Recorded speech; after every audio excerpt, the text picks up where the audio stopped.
আজকে ষষ্ঠীর সকালেই আমরা বেরিয়ে পড়লাম ঠাকুর দেখতে। ঘর থেকে উবের বুক করেছিলাম, উবের দেখাচ্ছে অনেকক্ষণ লাগবে, তাই জন্য আমরা অটো স্ট্যান্ডের ওখানে গেছিলাম। তারপর গিয়ে দেখলাম অটো নেই, তারপরে দাঁড়িয়ে থাকার পরে দেখছি অটো আসছে না। তারপরে এই উবেরটা ক্যান্সেল করিনি, তারপর উবেরটা চলে এসেছিল। আসার পরেই আমরা উবের করে রাসবিহারি চলে এলাম। রাসবিহারি এসেই রশনির সঙ্গে মিট করলাম, মিট করেই এই বাদামতলার ঠাকুরটা দেখলাম। বাদামতলার ঠাকুরটা দেখেই ছেষট্টি পল্লীর ঠাকুরটা দেখতে চলে এলাম। আর এই দুটো প্যান্ডেলই পাশাপাশি, আর এই প্যান্ডেলটা করেছে কান্তারা, তাই এই ঠাকুরটাও দেখছিলাম। আর খুবই সুন্দর হয়েছে সব ঠাকুর। আর মা দুর্গাকে আর কি বলবো, মা দুর্গা, সব মা দুর্গাকেই ভালো লাগে। আর এই রাস্তা দিয়ে আস্তে আস্তে দেখছিলাম এই মা দুর্গাটা, এই মা দুর্গার মুখটাও বেশ সুন্দর। বাদামতলা ছেষট্টি পল্লী ঠাকুর দেখে আরও একটা ঠাকুর দেখলাম, দেখেই এখানে মুদিয়ালি চলে এলাম। মুদিয়ালি এসেই প্যান্ডেলটা দেখে খুবই ভালো লেগেছে আমার।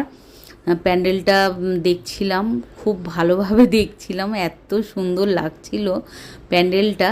আর দেখো সকালবেলাও কিন্তু বেশ প্যান্ডেলে ভালোই ভিড় হয়েছে। আর এখানে ঠাকুরটাও বেশ সুন্দর করেছে।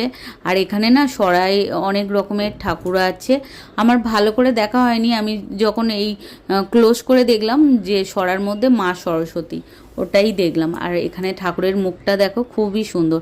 তারপর এই ঠাকুরটা দেখেই আমরা আবার অটো ধরে চলে গেছিলাম সাউথ মল। সাউথ মল যেতে যেতে এই রাস্তাটা দেখছিলাম, বেশ ভালো লাগছিল।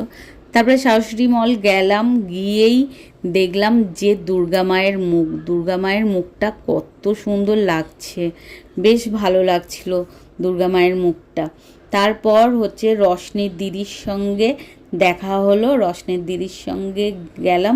আমরা খেতেই যাচ্ছিলাম, খাওয়ার টাইম হয়ে গেছিলো, তাই আমরা খেতে চলে গেছিলাম। এখানে খাবার এসেছে, তারপর আমরা খেলাম, বেশ ভালো ষষ্ঠীতে আমরা ঠাকুর দেখতে বেরিয়েছিলাম, বেরিয়ে ঠাকুর দেখে আর আমরা সাউথ সিটি মল চলে এসেছিলাম। এসে আর আমরা এখন লাঞ্চ করলাম।